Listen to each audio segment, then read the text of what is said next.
अगली खबर की ओर बढ़ते हैं। इस वक्त की अगली खबर राजधानी भोपाल से हमें मिल रही है। कोरोना ने मध्य प्रदेश में एक बार फिर से रफ्तार पकड़ी है। 50 दिन बाद फिर से 400 से ज्यादा संक्रमित मरीज मिले हैं। इंदौर और भोपाल हॉटस्पॉट बने हैं। तो लगातार जो है अभी पिछले कुछ दिनों से एक बार फिर कोरोना रफ्तार पकड़ रहा है। ऐसे में प्रतिदिन बहुत ज्यादा संख्या में मरीज निकल रहे हैं कोरोना के। हालांकि सरकार जो है लगातार अपील भी कर रही है कि कोरोना की गाइडलाइन का पालन करें। तमाम जो है अपील की जा रही है। सीएम शिवराज सिंह चौहान ने भी अपील की थी, लेकिन उसके बाद भी कहीं ना कहीं लोग जो है लापरवाही बरत रहे हैं और इसी लापरवाही का नतीजा कि प्रतिदिन कोरोना मरीजों की संख्या में इजाफा हो रहा है।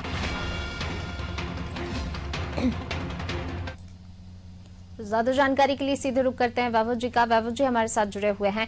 कोरोना ने मध्य प्रदेश में फिर से रफ्तार पकड़ी है। 50 दिन बाद फिर से 400 से ज्यादा संक्रमित मिले हैं।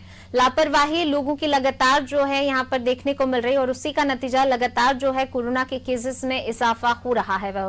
पूनम, लोगों को लग रहा है कि कोरोना खत्म हो चुका है, कोरोना से डरने की जरूरत नहीं है, लेकिन ऐसा कुछ भी नहीं है। ना तो कोरोना का वायरस खत्म हुआ है, ना कोरोना खत्म हुआ है। तो जैसे पहले हम कोरोना से डर कर रहते थे, कोरोना गाइडलाइन का पालन करते थे, मास्क पहनते, सैनिटाइजर का यूज़ करते थे, इसके साथ ही सोशल डिस्टेंसिंग के नियम का पालन करते थे। फिलहाल उन्हीं नियमों का पालन करने की ज़रूरत है, क्योंकि एक बार फिर से मध्य प्रदेश में कोरोना ने रफ्तार पकड़ने की शुरुआत कर दी है। राजधानी भोपाल में कल 90 कोरोना संक्रमित मरीजों की जानकारी मिली है। वहीं इंदौर में तो हालात एक बार फिर से बिगड़ते जा रहे हैं। मुख्यमंत्री शिवराज सिंह चौहान लगातार इस संबंध में समीक्षा बैठकें कर रही हैं, स्वास्थ्य अधिकारियों से बातचीत कर रहे हैं, लेकिन सरकार सब कुछ नहीं कर सकती। जनता को भी अपना जो जिम्मेदारी है उसको ठीक तरीके से निभाना होगा, तभी हम कोरोना को समाप्त कर पाएंगे। कोरोना का अगले फेज की जो टीकाकरण अभियान की शुरुआत हो चुकी है।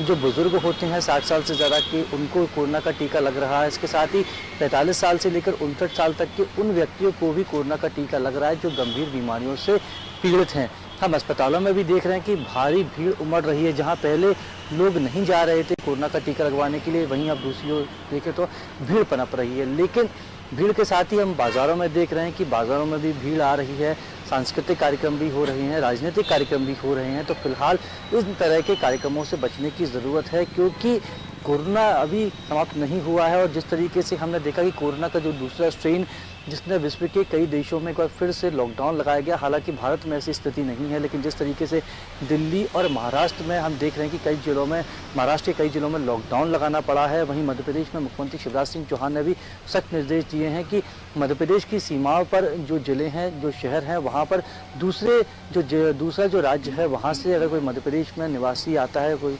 जनता व्यक्ति आते हैं, तो उनकी स्क्रीनिंग कराए बिना उन्हें मध्य प्रदेश में प्रवेश नहीं दिया जाए। तो कोरोना से लड़ने के लिए सरकार जहां अपने स्तर पर तैयारी कर रही है, लड़ाई लड़ रही है, वहीं भोपाल या फिर पूरे मध्य प्रदेश की जनता को अपनी जिम्मेदारी को समझना होगा। कोरोना की गाइडलाइन का पालन करते ही घर से बाहर निकलना होगा, क्योंकि घर से बाहर निकलना आपके लिए ज़रूरी है। लेकिन अगर आप मास्क लगाकर निकलेंगे, सोशल डिस्टेंसिंग के नियम का पालन करेंगे और बार बार सैनिटाइजर का उपयोग करेंगे, तो आप कोरोना से बचे रह सकते हैं। जी वैभव जी, आप बने रहिए हमारे साथ, मैं लौटूंगी आपके पास। तो बिल्कुल जो है सरकार अपनी तरफ से तमाम प्रयास करे, ऐसे में लोगों को भी समझना होगा कि वाकई घर से निकलना जरूरी है, तो मास्क भी अब जरूरी है। कोरोना से जिस तरीके से हमने लड़ाई लड़ी है और अगर उसको हराना है तो हमें सावधानी बरतनी होगी।